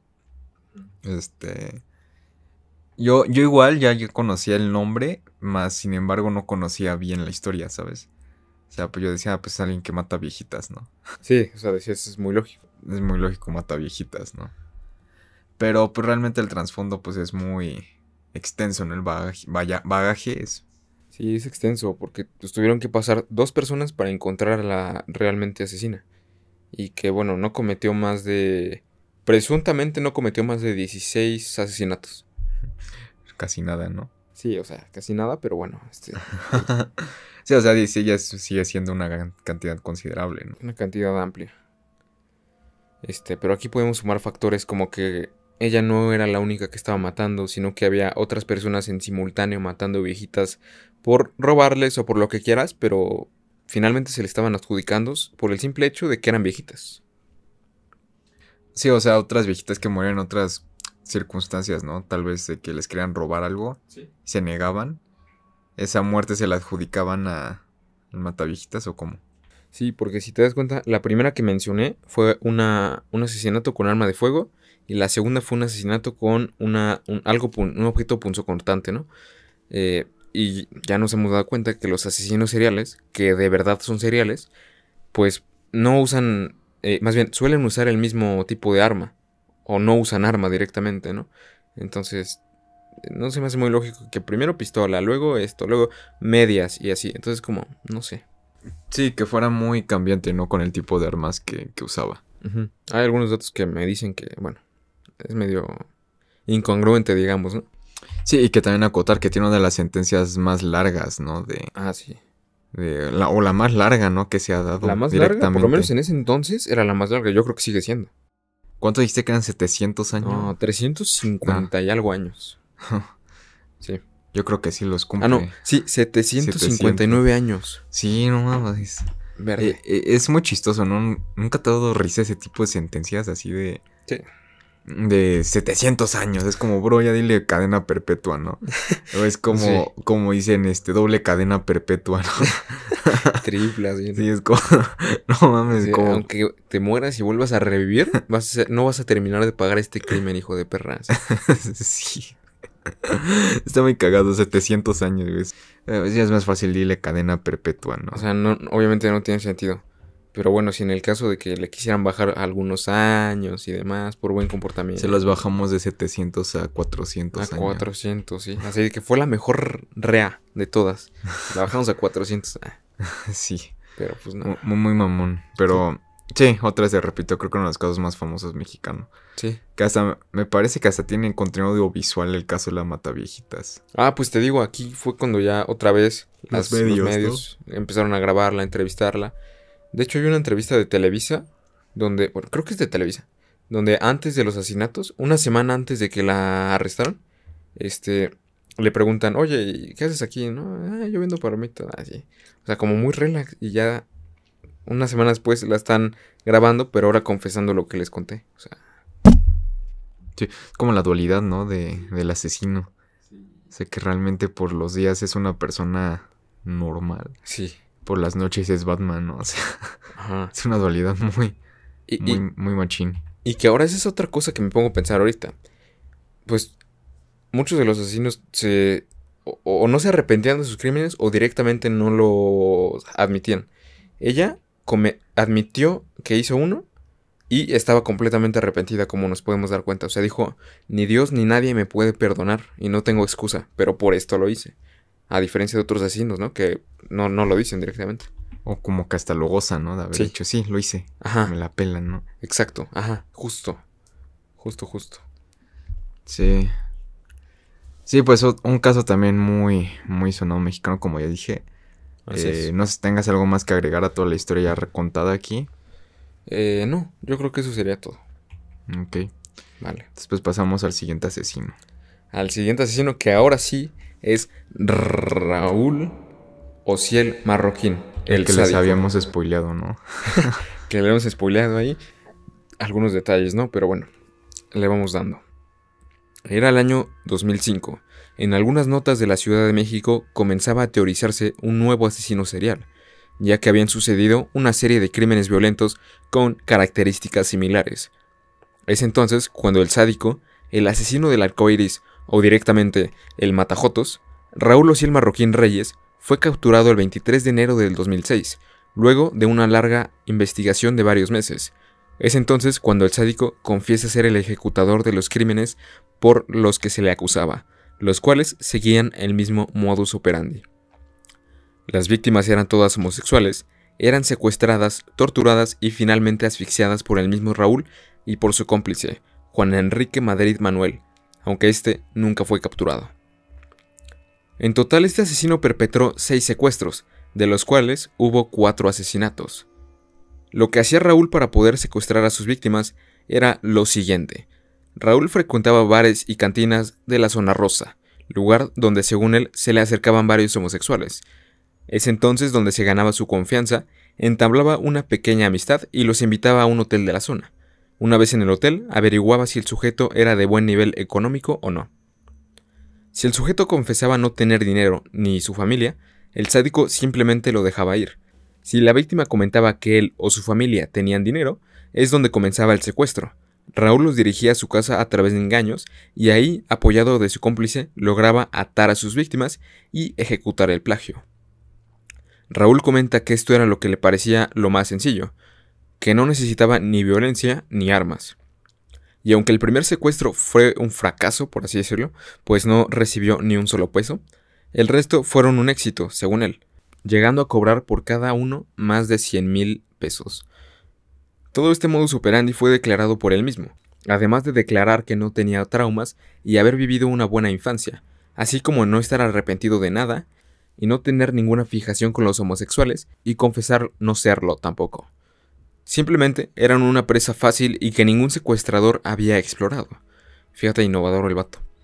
Además, menciona que creía que así le hacía un favor a la sociedad, pues él siempre se los encontraba en el metro besándose y faltando el respeto. Solo eran una malicia para la infancia, según él. Se dice también que una de sus víctimas era portador del VIH. Más se infló el ego del sádico, adjudicándose que ayudó, aunque sea un poco, a combatir este virus. Aquí cabe resaltar que en uno de sus asesinatos en la frente de la víctima se encontraba cortada una cruz, parecido a un símbolo satánico. En palabras de Raúl, esto lo realizó con la intención de despistar a los investigadores. Recordemos que para ese entonces, los narcosatánicos ya habían dado de qué hablar. Y ya que mencionamos sus confesiones, algunas de ellas frente a cámaras, tenemos que comentar que Raúl se notaba algo nervioso o por lo menos robotizado en su forma de hablar. Vaya, parecía que estaba redactando un guión memorizado. Decía términos muy puntuales y en un orden muy específico, como si alguien más le hubiera ordenado qué decir. Pero en fin, recordemos que estamos frente a un tipo capaz de cometer asesinato, tortura y secuestro. Pero ahora, ¿de dónde sale el sádico? Raúl nació el 1 de septiembre de 1980 en Tampico, en la entidad federativa de Tamaulipas. El 21 de enero de 1999 ingresó como soldado al 15 Batallón de Infantería de Tampico. Según Del Collado, Marroquín quería avanzar como militar y estudiar medicina, pero la falta de recursos económicos lo obligaron a renunciar. En mayo de 2004 fue dado de baja del ejército, donde tenía registros por distintos delitos, como robo con violencia. Por este último delito presuntamente pasó 14 meses en prisión. Y como ya mencionamos, el sádico fue capturado el 23 de enero del 2006. Este ahora cumple su sentencia en la penitenciaría del Distrito Federal, en la colonia Santa Marta, Acatitla, a donde fue trasladado en el 2010, después de estar preso en el reclusorio preventivo Varonil Oriente, en Iztapalapa. Esa es la historia del sádico, el matajotos. El matajotos. Sí, algunos les llegaron a decir así. Sí, que se me olvidó de comentar, ¿no? Que ya estamos ya empezamos la década del 2000, de asesinos de la década del siglo 2000 más bien. Con él. Sí, sí, sí, con No, con el con la Mataviejitas. Mataviejitas desde Ajá. ahí empezamos. Sí, así es. Sí, porque la Mataviejitas estuvo como activa en el 2003, 2004, Sí. 2005. Entonces ya estamos hablando de asesinos que son relativamente recientes a nuestros tiempos. De hace menos de 20 años. Sí, sí, sí. Pues un asesino completamente homófobo, ¿no? Sí. Y él no se consideraba, ¿eh? Sí, es lo gracioso, ¿no? No se consideraba homófobo, es que era una falta de respeto, ¿no? Sí. Pero es una falta de respeto que esa gente exista. Sí, que esa gente sí, ya sabes, esa típica... ese típico diálogo de homofobia, ¿no? Pensamiento muy conservador, ¿no? Sí. Muy viejo. Que tal vez para esas épocas de los 2000, pues a lo mejor era todavía un poquito más común, ¿no? Poquito a poco ya empezaba a ser más, Sí, sí, ya estaba yendo un poco más, ¿no? Ya estaba cambiando el chip de la gente. Sí. Y ahora, muchos medios lo declaraban homosexual, reprimido. Aunque pues nunca hubo pruebas de esto. Y más ¿Y bien tú lo crees que... que sí? Sí, porque lo que me lleva a pensar es que... Ok, ¿por qué frecuentabas la zona rosa para empezar? Sí, la zona rosa tiene esa reputación, ¿no? Así es. O sea, frecuentaba la zona rosa, según él, porque eran las víctimas más fáciles, ¿no? Pudiendo ser mujeres otra cosa, pero bueno, en fin, supongamos que sí son los más fáciles. Y después llevándolos a un hotel. En el hotel, ¿cómo se ganaba su confianza para después llevarlos a su casa? Obviamente con algún acto ahí homosexual. Sexual. Ujú. Claro, Un acto sexual de por medio. claro. Ujú. O sea, sería lo lógico, ¿no? Entonces, pues sí, yo creo que de hecho sí fue o bisexual o homosexual, lo que sea. O sea, algo similar. Y con los sentimientos reprimidos totalmente, ¿no? Sí, por supuesto. Generándole un odio hacia esta comunidad que irónicamente él pertenecía, ¿no? Sí, imagínate que sí, perteneciera. Pues no se me haría tan descabellado. O sea, Sí. sabiendo su modus operandi y sobre todo que eso también es algo que se ha comprobado que mucha de la gente que resulta ser homófoba es porque ya están reprimidos de alguna forma, ¿no? Sí. Al no poder ser parte, pues lo odian, ¿no? Lo repelen. Así como de, esa pareja sí se puede, o sí tiene la valentía de besarse en público, a pesar de que la sociedad dice que no, y yo no la tengo. Entonces, Yo bueno. no es que no la tenga, sino que yo nunca No. tuve los cojones para, Sí, por eso, para o sea, hacerlo, no tengo la valentía de... para llevarlo a cabo, ¿no? Cuando realmente ya ahorita lo puedes hacer sin Por- ningún prejuicio. No, yo creo que todavía no, pero bueno. Bueno, más común que, que en los 90, sí. Sí, pues sí. Sí, un caso, bueno, yo no lo conocía y relativamente corto, no tan extenso como el de la Mataviejitas o el Sí. narcosatanismo. Ujú. Pero, pues sí, el matajotos, ¿no? Le dicen. Que terminaba poniendo los cadáveres de sus víctimas cerca del metro Chabacano. Es decir, por toda esa parte de la zona rusa y demás, más o menos. Entonces ya saben, banda, si un día llegan a sentir un olor putrido en el metro Chabacano, ya saben de qué es. Probablemente es obra de El Sádico. Así es. ¿Algo más que agregar a este misterio? Creo que no. Pues va, entonces, pues nos vamos con el siguiente, ¿no? Mira, el siguiente, la verdad, te tengo que confesar, es de mis favoritos. Entonces, dale con todo. Caníbal de la Guerrero, en 2007. Soy José Cepeda, nací en el 69. Tengo pulmones enfermos, corazón grande, huesos frágiles, nariz profunda.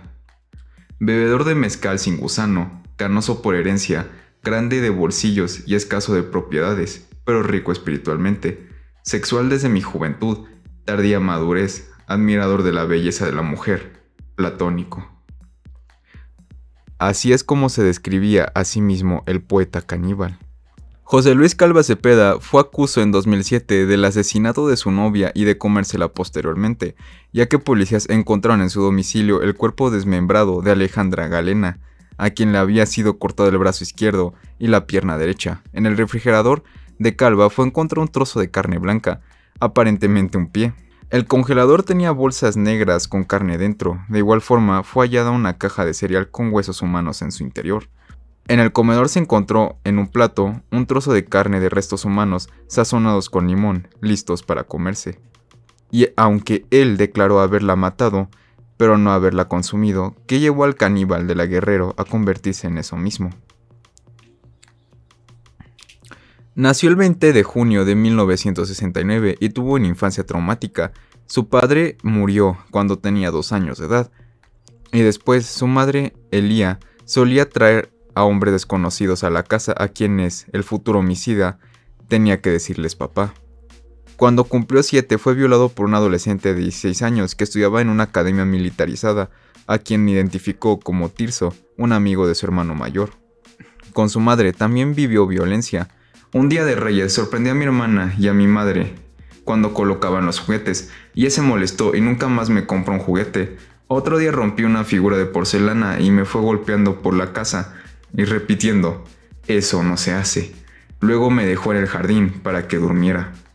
Cuando tenía 12 años fue expulsado de su casa. Para sobrevivir empezó a cuidar coches y después consiguió una caja para bolear zapatos y comprar juguetes. La gente me preguntaba por qué trabajaba tan pequeño. Así se convirtió en un niño callejero, hasta que, de acuerdo con su propio testimonio, unos vecinos le prestaron un cuarto en la azotea del mismo edificio donde vivía, y desde donde espiaba a su madre Elía y a sus 5 hermanos Jorge, Guadalupe, Patricia, Claudia y Helen. En 1996 conoció a Aide, a quien realizó un trabajo de sanación, la mujer que se convertiría en su esposa y en la madre de sus 2 hijas. Pero cuando se divorciaron y ella emigró a los Estados Unidos en 2001, cayó en una fuerte depresión. No las ve desde entonces. Tenía 33 años, me estaba divorciando, pasé una fuerte depresión, económicamente me iba mal, perdí la pista de mi esposa y de mis 2 hijas, me sentía doblemente traicionado. Entonces, volviendo al momento de su detención, el caníbal, al darse cuenta de que se encontraba encerrado ante la policía, decide tratar de escapar, arrojándose desde su ventana, aunque solo logra quedar herido y facilitarle el trabajo a las autoridades. Posteriormente, ya en su detención, además de lo ya mencionado, justificaba que los restos de carne estaban en esas condiciones y en ese contexto, ya que quería deshacerse del cuerpo y se lo daría a los perros de la calle para que se lo comieran. En el departamento del sospechoso también se encontraron libros de magia, varios poemas de su autoría y un libro sin terminar llamado Instintos Caníbales o 12 días, los cuales vendía en la zona centro de la ciudad, tratando de ganarse la vida. Además de un póster de Anthony Hopkins en el papel del caníbal Hannibal Lecter con un bozal, que estaba colgado en una de las paredes. La novela incompleta tenía en la portada la fotografía de un hombre, parecido a Calva Cepeda, utilizando una máscara similar a la que Anthony Hopkins portó cuando interpretó a Hannibal Lecter en El silencio de los inocentes. Peritos de la Ciudad de México determinaron que el asesino tenía una desviación que lo llevaba a matar mujeres. En sus víctimas veía representada a su madre. Patricia Payán Vidaño, una de las peritos que lo examinaron, sostuvo que Elía, su madre, tuvo un papel decisivo en la vida del homicida. Si ella decidía que una mujer no le convenía, él se deshacía de ella matándola. El titular del juzgado, Juan Jesús Chavarría Sánchez, informó al acusado que enfrentaría un proceso ordinario bajo la causa 280-07 por los delitos de homicidio calificado y profanación del cadáver, con las agravantes de saña, traición, alevosía y ventaja. En la madrugada del 11 de diciembre de 2007, el caníbal de la Guerrero no se presentó al llamado de todas las mañanas para pasar lista, informó Reuters. Murió por suicidio entre las 6 y 6:30 horas. Fue encontrado colgado con su propio cinturón del techo de su celda de prisión. El escritor no dejó ninguna nota. No obstante, su hermana sostuvo que el cadáver presentaba huellas de tortura y violación por parte de los internos, quienes supuestamente le metieron un palo por el ano y le destrozaron los genitales. Además, el cinturón con el que supuestamente se había colgado no le pertenecía, por lo que con mayor probabilidad había sido asesinado. Además, había comentado su emoción al casi publicar el libro que había escrito, motivación que por lo menos para seguir vivo un poco más. Historia en donde agregó como fin su suicidio. En el velorio de Calva Cepeda, el hermano de una de las mujeres que asesinó trató de entrar para abrir el ataúd y comprobar que dentro de él se encontraba José Luis Calva, pero las autoridades lo impidieron. En sus primeras declaraciones, el 11 de diciembre de 2007, admitió que era adicto al alcohol, al tabaco y a la cocaína, además de que padecía de distintos trastornos psicológicos. Y no era la primera vez que era arrestado. Sus antecedentes penales señalaban que en 1993 fue arrestado por la posesión de arma blanca. Reconoció haberla asesinado y mutilado su cuerpo después de una pelea, en la cual estaba borracho y drogado. Una de sus exnovias, identificada como Olga Lidia, publicó en una crónica en el diario Milenio titulada "Durmió con el caníbal y sobrevivió su testimonio". Durante un tiempo convivió con José Luis Calva Cepeda en casa de sus padres en Ecatepec, en el Estado de México. Lidia era una profesora de inglés y se convirtió en una de sus novias. 4 meses vivieron en casa de los padres de ella, Domitilia y Raimundo, testigos de Jehová. Ahí ataba a Olga Lidia para satisfacer algunas fantasías sexuales, relata la crónica, además de obligarla a ver películas de zoofilia y pornográficas. Cuando cerraba la puerta del espacio que habitaban, Cepeda se transformaba, la maltrataba y amenazaba con hacerle daño a sus padres si intentaba abandonarlo. Llegó a golpearla en al menos 2 ocasiones. También es necesario mencionar otro presunto crimen del caníbal. Judith Casarrubia vio por televisión la historia del presunto caníbal y de inmediato lo identificó como el antiguo novio de su hija Verónica, quien había sido asesinada y descuartizada en abril de 2004. Su cuerpo fue encontrado en el interior de varias bolsas de plástico negras. Dentro de una caja, los restos se hallaron en el municipio de Chimalhuacán, Estado de México. Y para completar más la información, en algunos lugares se dice que un hombre que había tenido una relación homosexual con el caníbal confesó haberlo ayudado a descuartizar a otra de sus novias, de nombre Olga Lidia, una maestra de inglés de 23 años, a la que antes de asesinar había sometido a maltratos, como obligarla a ver material pornográfico de zoofilia y a tener relaciones sexuales sadomasoquistas, según un expediente que salió a la luz en el 2013.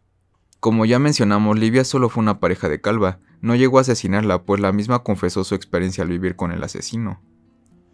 Y con respecto a la información de su presunto novio, Juan Carlos Monroy Pérez, toda la información relacionada al tema es del año 2007 y parece no tener trasfondo más allá de algunas notas. Así como una víctima más, una prostituta de la zona, quien jamás fue identificada pero cuyos restos fueron hallados, también cercenados. Tras análisis científico se determinó que los restos correspondían a quien en vida fue su pareja. Y este sería pues un resumen, ¿no? de la vida del caníbal, que de hecho tiene 2 películas, ¿no? Sí, tiene 2 películas, igual que ahorita están en Amazon Prime. Estaba intentando buscar la fecha ahorita y pues no, o sea, son recientes. ¿Cómo se llaman? El caníbal de la Guerrero, literalmente. Caníbal de la Guerrero. Sí. ¿Y la otra? También, El caníbal de la Guerrero parte 2. No, Salieron en el 2008. Ah, pues fíjate, justamente sí coincide. No, pues justo luego, ¿no? Después de su caso. Y justamente coincide con las fechas que estabas comentando, que en el 2007 y esas épocas se comentaba que el asesino tenía un novio. Y por eso mismo, en las películas, el novio del asesino es como una parte fundamental, güey. O sea, es como que la cosquillita que lo hace no solo matar a las personas que mató, sino comérselas también. Ok. Sí, aquí encontré la película, la verdad se ve medio chafona. O sea, sí. Ves el póster, bueno, no creo que lo vean aquí, sino aquí. Si están viendo el clip, se los estoy dejando aquí. Así es. El póster de las dos, la verdad, o sea, se ven malísimas. Sí, o sea, son malas películas. Son home videos, creo, directamente, o sea. Sí, o sea, son malas películas. Aquí en el póster puedes ver, se ve aquí una mujer así amarrada. Y otra como así amarrada, precisamente yo creo que haciendo alusión a los deseos sadomasoquistas que tenía el caníbal, ¿no? Sí. Totalmente. Sí, yo hace poco vi las películas y... ¿Ah, las viste? Sí. Cuando las vi, la verdad es que sí te dan una buena idea de lo que hizo el caníbal de la Guerrero. Aunque las películas son muy malas, o sea, de 10 actuaciones, solo 2 son más o menos buenas. Pero sí te dan una buena idea. O sea, a excepción de lo de que tenía un novio, todo es bastante parecido. Y cuando íbamos haciendo la investigación y demás, me fui dando cuenta que, sí, esto sí pasa en la película. Esto sí se menciona, ¿no? Por ejemplo, la caída de él, de su departamento, bueno, no sé, de su vivienda, desde su ventana al piso. Los libros que escribía cuando vendía en el centro sus poemas y demás. Eso todo se ve perfectamente detallado en la película. Entonces, la verdad, si tienen tiempo... Es una adaptación fiel. Sí, más o menos, o sea, a excepción de lo del novio, creo que es una adaptación bien O fiel. sea, si tienen tiempo y si les dio curiosidad de este caso y tienen tiempo, pues denle una checa. Dices que están en Amazon, ¿no? Sí, las dos. Parece comercial porque ya llevamos 2 menciones, pero no lo es. O sea, búsquenla en Cuevana, lo que quieran, pero... Hasta creen que Amazon nos paga. Sí, No. Y lo único curioso de las películas, también mencionándolo rápido, es que el antagonista no es el caníbal, sino es un detective Que lo está cazando. Sí, que lo está cazando y que después el caníbal secuestra a su esposa y demás. Pero bueno, es como para darle narrativa. Pero la idea en general del asesino... Darle drama, ¿no? A la historia. La idea general del asesino pues es la misma. Y sí, o sea... Ok, sí, en esta parte creo que no habíamos mencionado antes. O si no, si me estoy equivocando, corrígeme. Ajá. Habíamos asesinado. habíamos mencionado a un caníbal.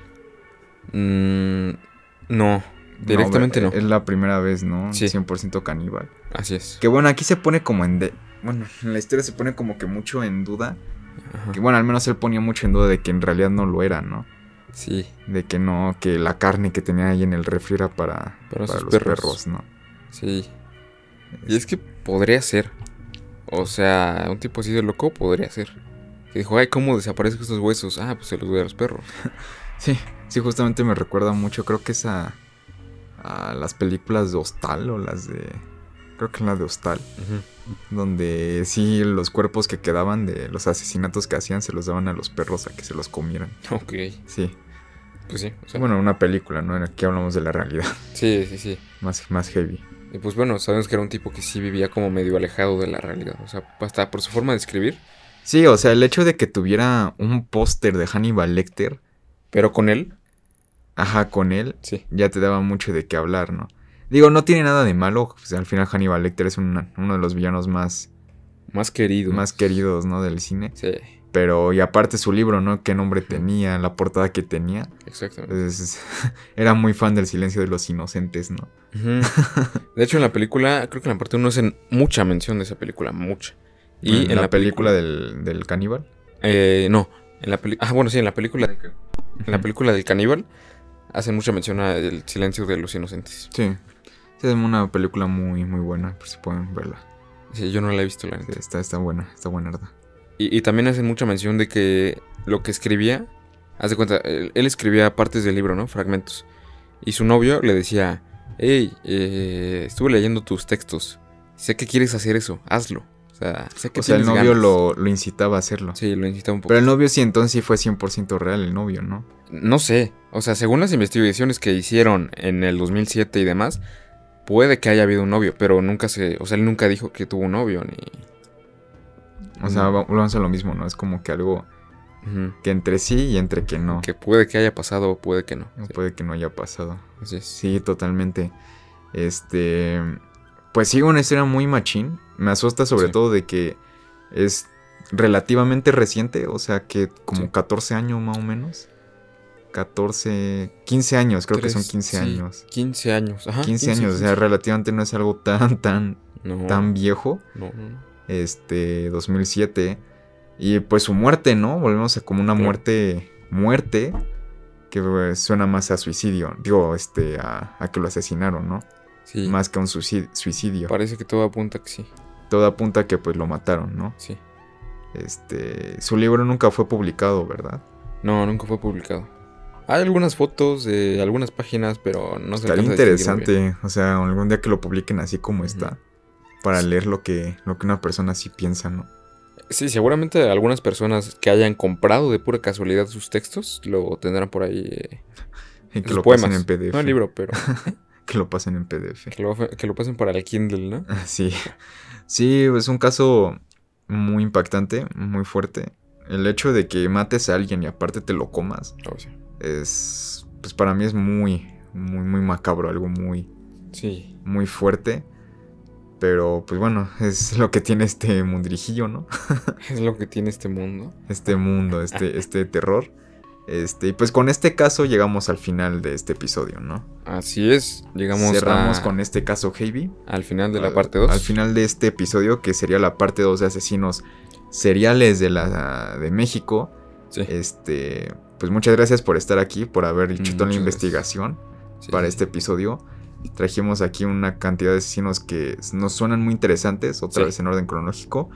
Recordatorio, pues falta un episodio más al día de hoy. Si están viendo esto en estreno en viernes, pues en una semana Ajá. van a poder encontrar el último episodio de Asesinos Seriales, ¿no? En orden cronológico. En orden cronológico, que pues ahí vamos a cerrar. No sé cuál sea el más reciente, yo creo que va a ser el que agarraron apenas el año pasado. El monstruo de Atizapán. El monstruo de Atizapán, el feminicida. Sí. Pero bueno, eso no se los spoileamos, se lo dejamos para la siguiente semana. Que justo lo alcanzamos a meter porque no estaba contemplado. Apenas Sí, no estaba contemplado, pero justo dio la casualidad de que estaba viendo las noticias Sí. y mencionaron que quién sabe qué había avanzado en su juicio. Y dije, no mames, si es cierto este güey. Exacto. Se me había olvidado de que existía allí. Entonces pues lo añadimos, ¿no? Es muy reciente, es algo que pasó hace menos de un año. Ajá. Entonces, pues bueno. Sí, vamos a explorar todo lo que se pueda. Sabemos que no siempre hay muchos como datos.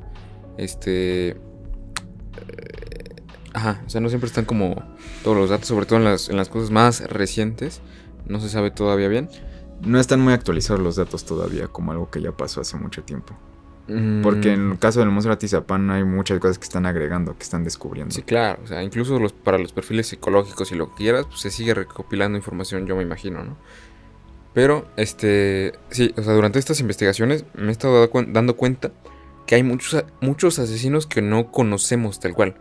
Y que a lo mejor hacemos un especial, digamos así, de asesinos seriales mexicanos. Asesinos que quizás no son tan populares, Un pero... top. ¿Cómo? Un top. Un top.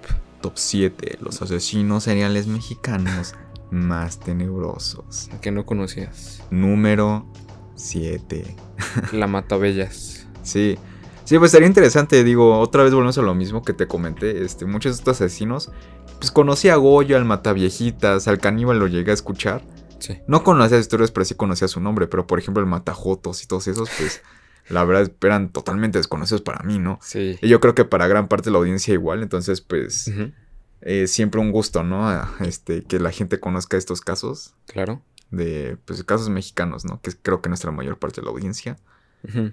No sé si tengas algo más que agregar. Pues sí, no, o sea, simplemente muchas gracias por escucharnos en esta segunda parte. Síganos escuchando y si les gustan estos formatos, díganos para seguirlos replicando y si no, para volver a otros, lo que sea. Síganos así diciendo. Siempre leemos sus comentarios, ahí les damos corazones y lo que sea. Gracias. Sí, nuevamente si nos están escuchando en Spotify, les recuerdo lo de que ya pueden calificar el programa en las estrellitas en el perfil. Si nos están viendo en YouTube, pues que le podemos decir un me gusta, una compartida, nos ayudará mucho. Una suscripción, un comentario, lo que quieran. Nos ayuda mucho. Y recordar que pues entre esta semana, entre este episodio y otro, pues yo creo que vieron que hubo mucha actividad en el canal. Porque subimos clips de los casos de los asesinos por aparte. Entonces si hubo aquí un asesino que te latió y no quieres recortar toda la parte del podcast de que haya durado, pues espera que subamos el clip, ¿no? Todos los clips deben estar subidos antes de que llegue la parte 3, espero. Entonces, pues sin más preámbulo, muchas gracias por habernos acompañado, me despido, y pasen pues una oscura noche. Esto fue el podcast del Iceberg. Bye.